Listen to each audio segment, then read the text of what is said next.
Ang programang ito ay rated SPG. Striktong patnubay at gabay ng magulang ang kailangan. Maaaring may masiselang tema, lengguwahe, karahasan, sexual, horror o droga na hindi angkop sa mga bata. Booking na nga itong si Moira sa lahat ng pagpapanggap niya. Alamin natin. Welcome back sa aking channel. Mga kaganapan sa abot kamay na pangarap. Napaka-intense nga ng mga kaganapan sa abot kamay na pangarap. Nagpunta si Zoe sa bahay ni Madam Chantal, kasama itong si Justin. Sa kagustuhan ni Zoe na malaman ang katotohanan dito kay Morgana. Nagawang nahubad din ni Zoe ang damit ni Morgana para makasiguro kung tama ang nararamdaman niya na si Morgana Go at si Moira ay iisa. Nang makita ni Zoe ang likod nitong si Moira, nagulat si Zoe nang wala siyang makita na kahit anong bakas ng birthmark nitong si Moira. Nagkunwaring galit si Moira kay Zoe. Dumating si Madam Chantal. Pinatigil niya si Zoe. Nagsumbong si Moira kay Madam Chantal, kaya pinaalis muna ito ni Madam Chantal. Napahiya si Zoe sa ginawa niya dahil umaasa si Zoe na malalaman niya ang katotohanan sa likod ng mukha nitong si Morgana. Malakas daw kasi ang pakiramdam ni Zoe. Nararamdaman daw ni Zoe ang lukso ng dugo dito kay Morgana. Kaya naman pinagsabihan siya nitong si Justin. Natigilan na ni Zoe ang ginagawa nito dahil hindi na tama. Pinagpipilitan pa rin ni Zoe. Nagtatanong siya kung bakit wala na sa likod ni Moira ang balat nito. Kaya sinabi sa kanya ni Justin, maybe because hindi siya ang mami mo. Pero pinagpilitan pa din ni Zoe na si Moira at si Morgana Go ay iisa dahil nararamdaman niya ito sa puso niya. Nagdamdam si Zoe sa ginagawa sa kanya ni Moira. Kaya naman nakaisip nga ng paraan itong si Zoe kung paano niya mapapaamin itong si Moira. Samantala, nagtagumpay si Robert na kumuha ng sample ng laway nitong si Zoe para ipatest at malaman nila kung magmamatch ang DNA ni Moira at ni Zoe.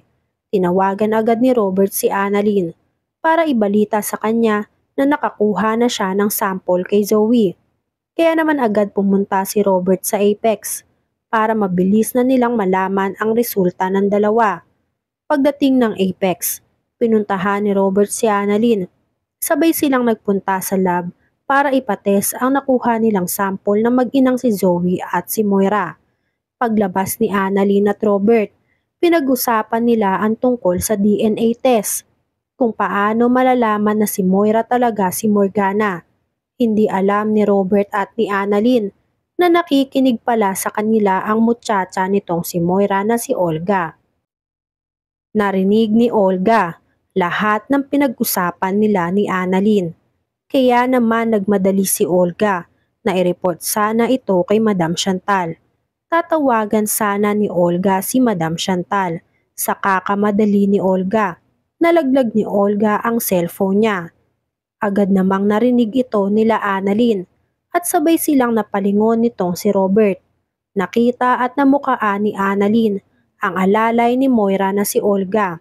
Pagkapulot ni Olga ng cellphone niya dito sa lapag, biglang tumakbo si Olga palayo kina Annalyn.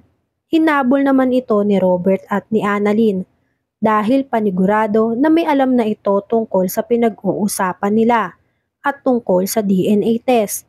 Sa kabilang banda, sinundan ni Lyndon itong si Zoe para kausapin sa mga nangyayari kay Zoe. Pagbaba ng hagda ni Zoe, tinawag ni Lyndon ito. Nairita si Zoe kay Lyndon.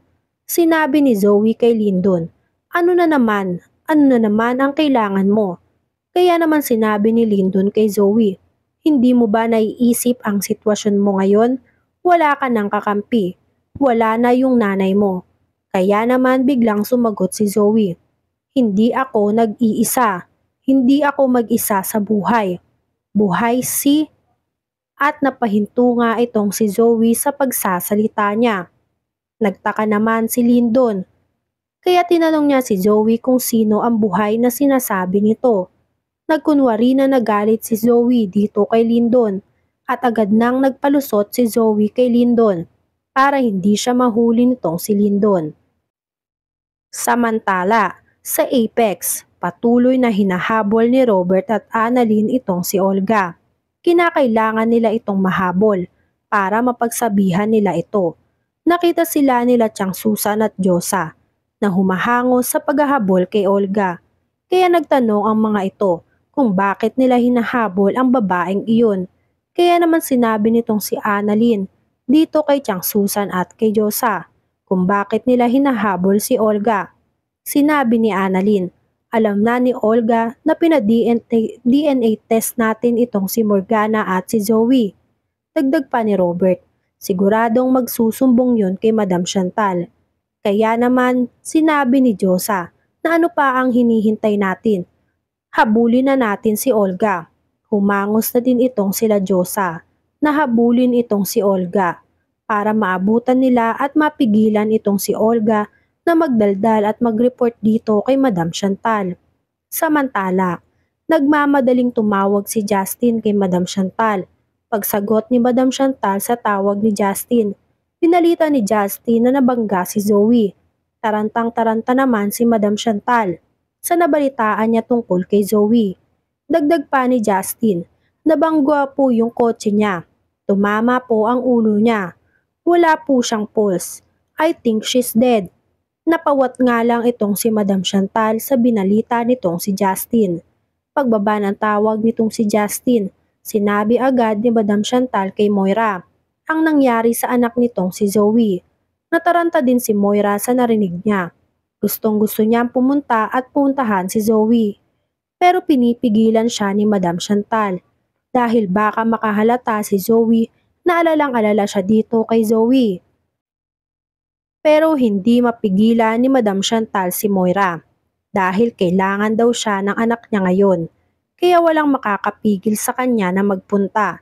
Sumama si Moira kay Madam Chantal sa pagpunta dito kay Zoe sa lugar na sinasabi nitong si Justin. Pagdating nila Moira sa lugar kung nasaan si Zoe, agad-agad siyang bumaba at nagpunta agad sa kotse nitong si Zoe para i-check ang anak niyang si Zoe. Bakas na bakas sa mukha ni Moira ang pag-aalala sa anak niyang si Zoe. Kitang-kita naman ni Justin na natataranta si Moira nung makita si Zoe na walang malay. Iniiyakan ni Moira ang katawan ni Zoe at panay sabi nitong si Moira na no, please, no. Napaamin si Moira na siya talaga ang mami ni Zoe. Kaya naman biglangan dumilat itong si Zoe at tumingin dito kay Moira.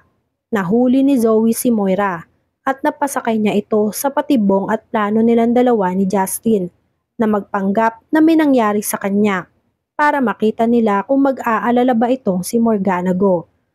At confirm nga ni Zoe na tama ang hinala niya na si Morgana Go at si Moira ay iisa.